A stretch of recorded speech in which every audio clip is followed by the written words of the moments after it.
When we first meet your character, what's going on in his life? Well, yeah.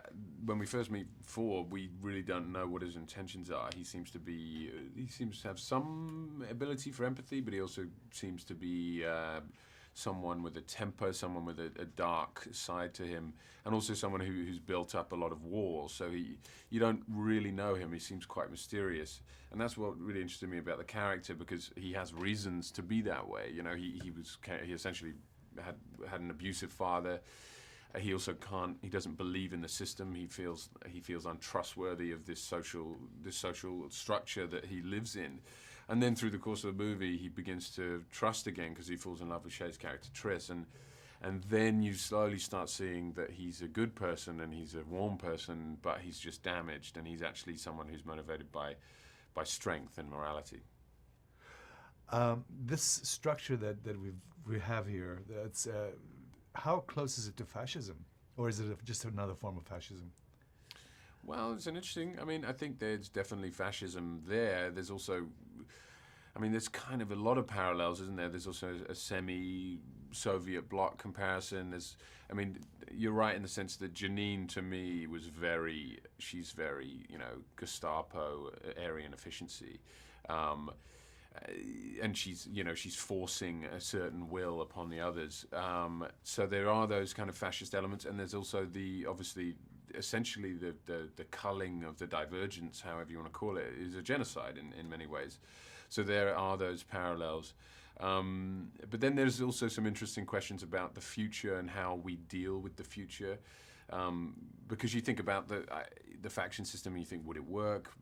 People would revolt, surely. Would they, being forced into a certain system, and then if you don't abide by the rules, you're cast out to become this meaningless, factionless entity, which you have no place or existence. But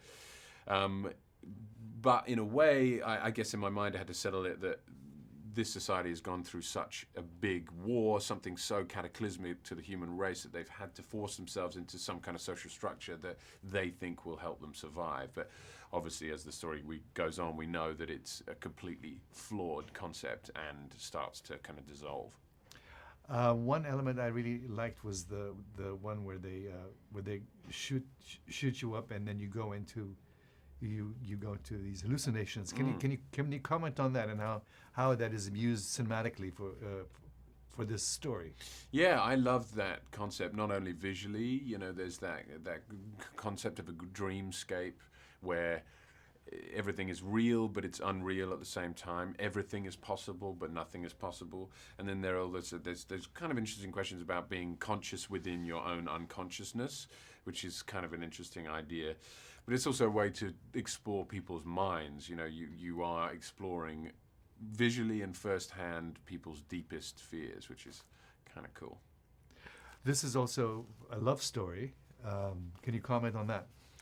Yeah, the heart of it really is two people who don't feel like they fit in, and they don't feel like they can trust anyone, that see through the mess and the problems and these other people, and see each other for who they are, and slowly begin to trust each other and begin to fall in love. And then by the end of the movie, because it's not a mushy kind of, heavy breathing, fan waving type of romance. It's a very pragmatic, trusting, strong, dependent, codependent relationship.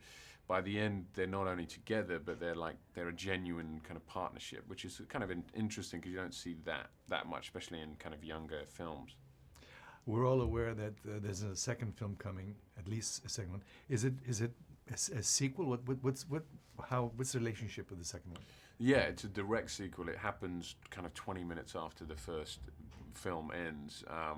And basically, I'm excited about that film because you have this interesting first novel, which is the setup. It's the concept of this social kind of fascist / whatever you want to call it, way of living, this political system. And then the second movie is the implosion of that, because essentially it's a military coup at the end of the movie, and then the factions start. It's a civil war, which we're seeing, all over the place now, and then it's basically a chase movie and a war movie mixed in with all the other questions of morality and sacrifice and those kind of things.